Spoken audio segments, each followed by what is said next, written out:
Alam nyo ba, mga hitad, ang eksenang naganap, napag-alaman natin na ayaw pa sana i-let go ni Erich Sylvester ang kanyang US passport. Siyempre nga naman mga palangga, ang daming pwede niyang maging benefits dyan eh. Sa pagtanda niya, yung social security niya, okay, dali. May titignan lang ako.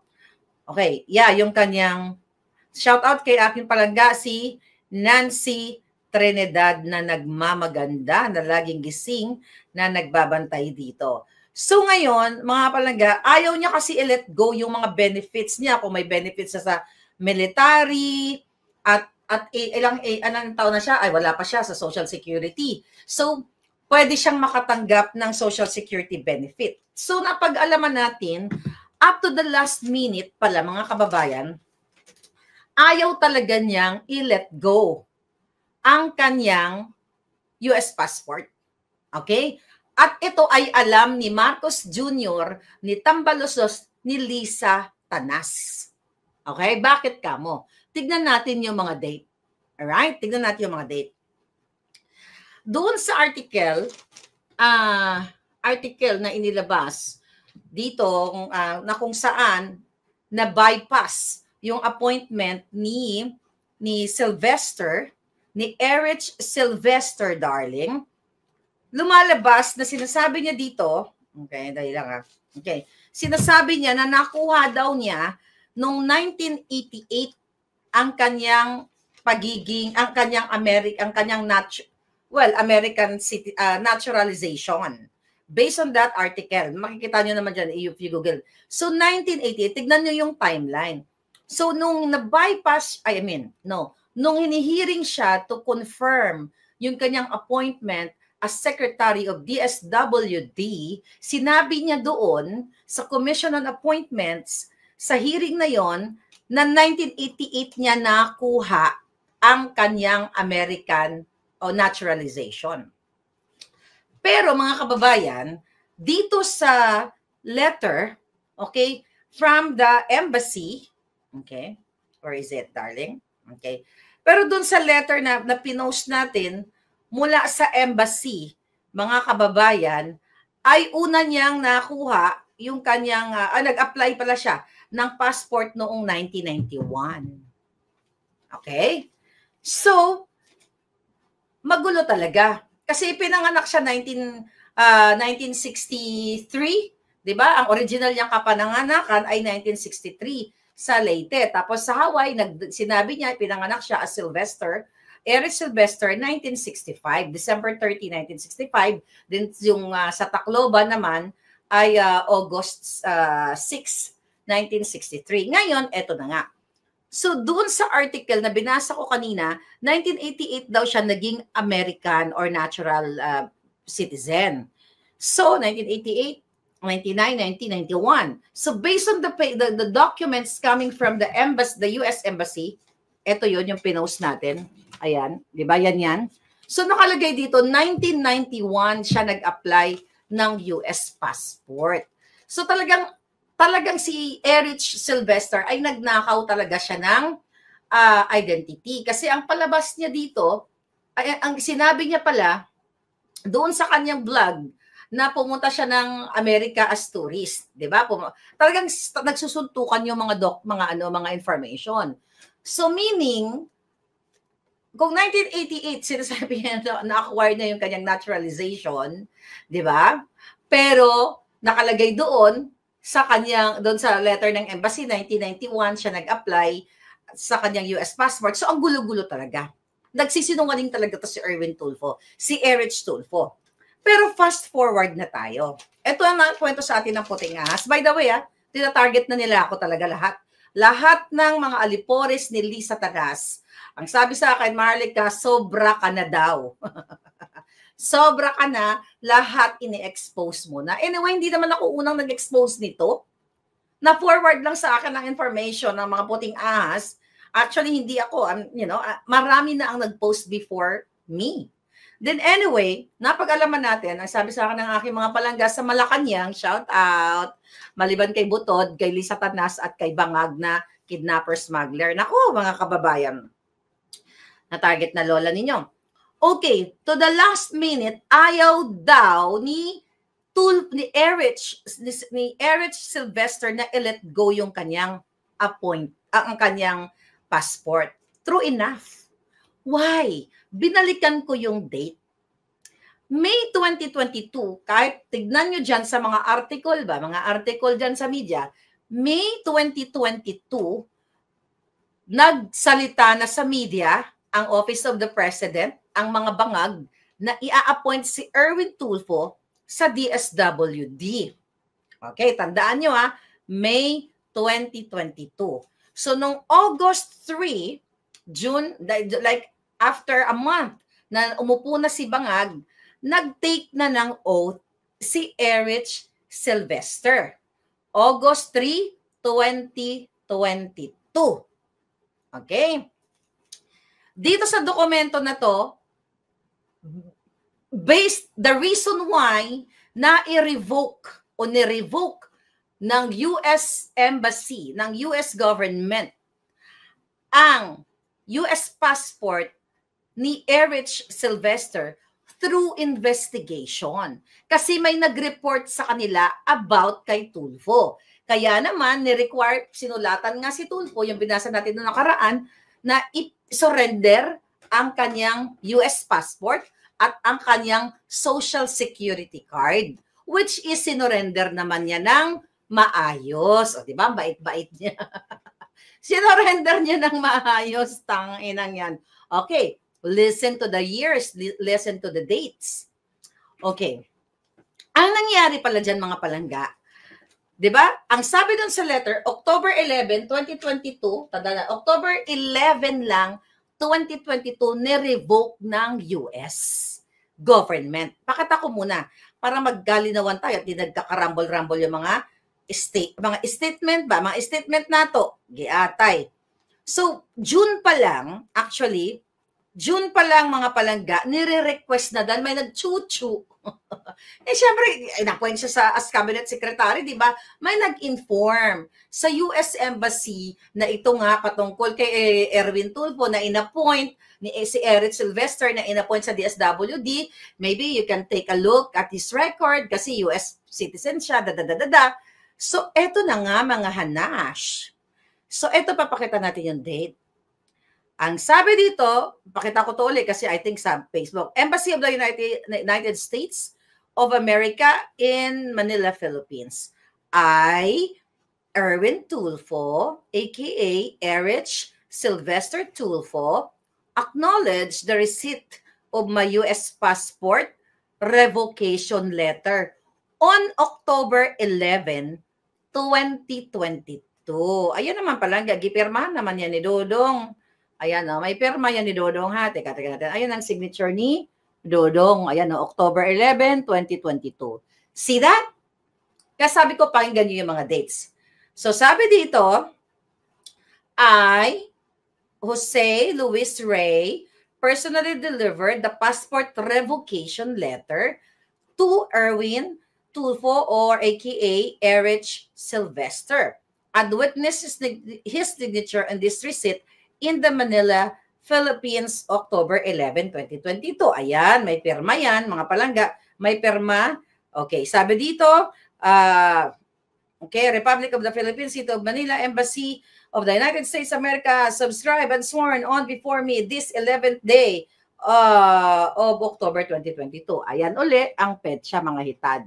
Maliwanag yan 2022. So, balik tayo dito sa mga isinulat kong dates.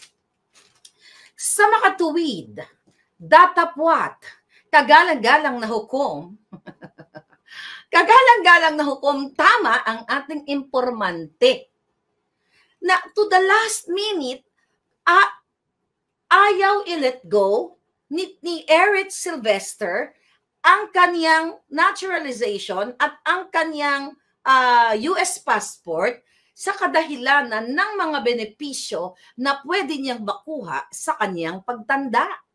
Bakit kamo? Ulitin natin, May 2022, sinabi ni Bangag na okay, appoint ko si Erwin sa DSWD.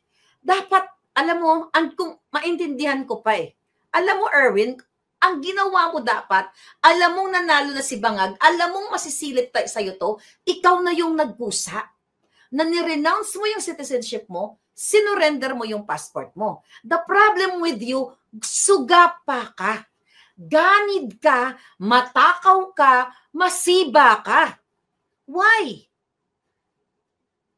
May 22, sinabi na ni Bangag. Kasi kung ako, like sa case ko, di ba? Amerikana ako, di ba?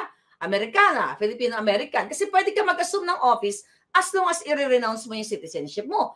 The reason why hindi ako tumanggap ng appointments nung panahon ni Pangulong Duterte, even may mga nag-o-offer sa akin, kasi ayokong i-renounce yung citizenship ko. Dahil I'm not ready for that, dahil ang mga Adjonakis, and my life is here.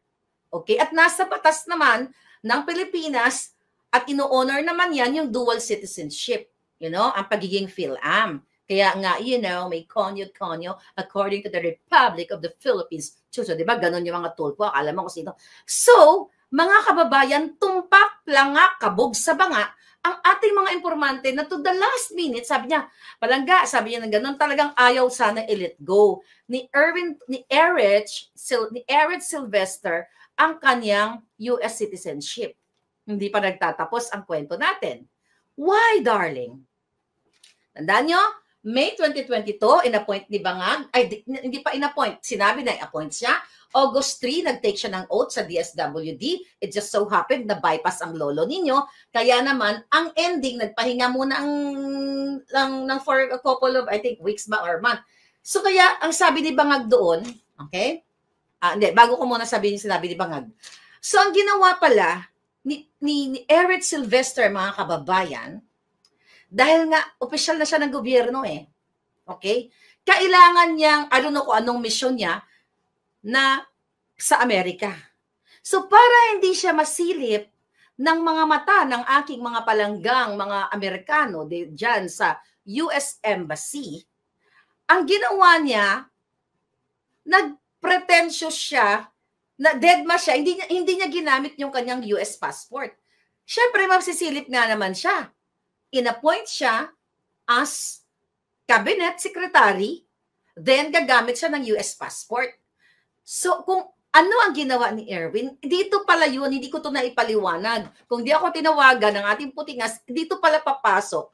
Ng September 14, 2022, based doon sa letter na pinapresent natin, mga palangga, ay nag-apply siya ng G2 visa. G2 visa, ito yung mga visa na ginagamit ng mga politiko. Meaning, magdeded na pala siya na patay mali siya muna siya, hindi niya gagamitin yung kanyang US passport at nag-apply siya ng G2 visa para hindi siya masilip. We're talking September 14, 2022. Na-revoke yung kanyang US passport October 11, 2022. Pinakita natin. Okay, tignan natin uli ang mahiwagang impormasyon. Okay? Para mapatunayan natin sa inyo kung si Marleka, baka ni Marleka na nagbuang-buang lang ba? Giatay na unsaman mo. Okay. Here we go again. Okay. Ang sabi dito ng letter ng US Embassy, an investigation revealed that Erich Sylvester Tulfo, born on December 30, 1965, based on investigation in Hawaii. Sabi niya, in Hawaii, is not your true identity. Evidence suggests that you are Erwin Teshiba Tulfo, born on, not pala August 6, sorry, nagkamali ako, August 10, 1963, in the Tacloban City, Leyte, Philippines. Sabi pa nga dito, in fact, on June 27, 2022, you signed a voluntary statement that you were born in Philippines and you obtained your US birth certificate by fraudulent means. Okay? Fraudulent. Ninakaw nga Tas ito, listen to this. Lastly, on September 14, 2022, you were issued a G2 visa as visa and on your US visa application, you admitted that in fact your birthplace is in Tacloban, Leyte. Therefore, because you made false statements of material fact on your passport application, US passport number 566701788 is revoked pursuant to US Constitution. Ipapaliwanag natin. At according to our source, wala talaga siyang balak i-let go. Kasi akala niya makakalusot siya. Nakita niyo yung date? Inimbestiga na siya. So, meaning, ang dahilan kung bakit na-revoke ang kanyang US citizenship, kasi na-checkmate siya. Nung nag-apply siya, noong September 14, 2022, ng G2 visa, na kung saan inamin niya, okay? Inamin niya, sabi ni LMM daw ay mag-reason out si Erich parang kinder. Inamin niya nga doon sa September 14 visa application, G2 category, mga palangga, na siya ay hindi si Erich Sylvester at hindi ipinanganak sa Hawaii. So, kaya naman, September, fast forward, the next month, dahil pinagtagni-tagni ng US Embassy, ng US government, base dun sa pinirmahan niyang September 14 na application, na ikaw palang tarpulano ka, Erwin T. Tulfo, ay sinabi mo mismo, pinirmahan mo na ikaw ay pinanganak sa Leyte. Kaya minatch nila, mga palangginging, aray ko. Okay? Okay. Minatch nila itong impormasyon na ito.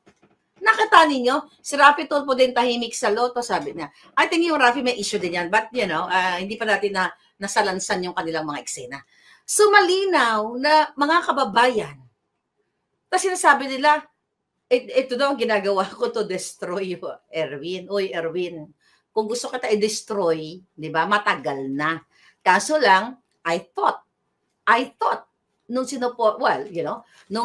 sabi ko nga, nung pinagtanggol pa nga kita noon, nasa DSW, di ka, pinagtanggol-tanggol pa kita noon, palangga.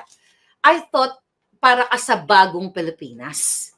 Tama naman. Para ka sa bagong bangag na Pilipinas. Imagine mo to the last minute, ayaw mo i-let go ang US passport mo because ina-after mo ang benepisyo. Siyempre nga naman, kapag may US passport ka, you have the privilege to travel abroad. Like numbers of countries na hindi mo na kailangan mag-obtain ng visa to that country. Like when you go to Europe, when you go to Japan, China, or wherever. Yun pala yun, darling may Clementine.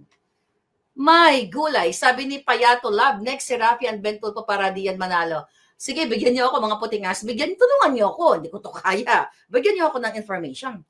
Kasi, grabe, pwede siya magkaroon ng benepisyo sa Social Security. You know, ang pinakamababang benepisyo sa Social Security, kahit nga hindi ka nag-work, si Tita, yung kinakwento ko. Shout out, Tita Nora, I'll see you very soon. Kararating lang niya, 2017. Nag-file siya ng citizenship niya, recently lang, pumipension siya ng $1,000. Yun pala, yung ayaw niya i-let go ni Erich Sylvester. Kasi kung may pension siya sa Social Security, I don't know, depende yan kung ilan ang nahulog mo sa pangalan si Erich Sylvester. Di ba? Pwedeng 2,000, 3,000. I don't know, dahil di pa naman ako nagpe-pension, mga palangga. Then, kung totoo, yung sinasabi niya na nag-ano siya sa Marine, sa Army, military, meron din pension yan. Ano pa yan? Non-taxable pa yung mga yan. Yun pala yun, darling. Kaya if you talk about the timeline, mga kababayan, nagsabi na si Bangag na i-appoint si Erwin eh. Tapos, nung hinihiring siya, di ba? Was it? Tignan ko lang yung date. Yung inihiring siya sa commission on appointment, ini-interrogate siya. Okay? Di ba? Tignan natin to. Anong date ba to? We'll see. Here we go, darling. Okay. Okay. Sabi dito, okay. Tignan natin to. Anong date to? August 3, 2022, Secretary Tulfo leads oath-taking of new DSWD officials. O, hindi yan. Ayan yan sa balita, kahit ihanapin nyo. Then here we go. Ito. Okay.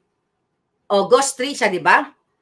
Diyan, ba't ganito? Hindi yan ang article na hinahanap ko. Ba't ganyan? Okay?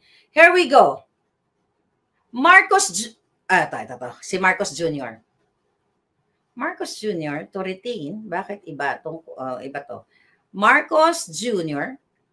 to retain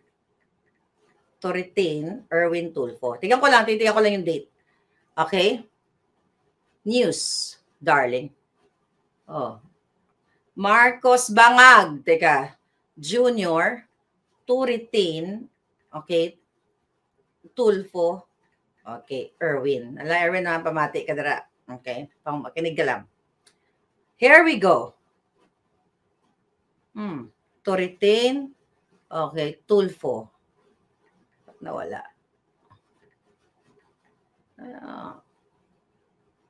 News. Anong date yon? Ba't wala dito yung date? Nawala na. Anyway, di ba? Nagsalita dyan si Bangag. Mga kababayan, hindi ko makita yung article. Senior ko na yun ng bonggang-bongga. To retain Erwin Tulfo, pero walang date ito. Okay, here we go. Baka binura na nila. Nakita ko lang, baka binura yung article. My gulay. Okay? Okay. So ngayon, balikan natin. So 'di ba, gusto siyang i-retain ni Bangag, kaya nga siya ay inilagay, nag-assume siya ng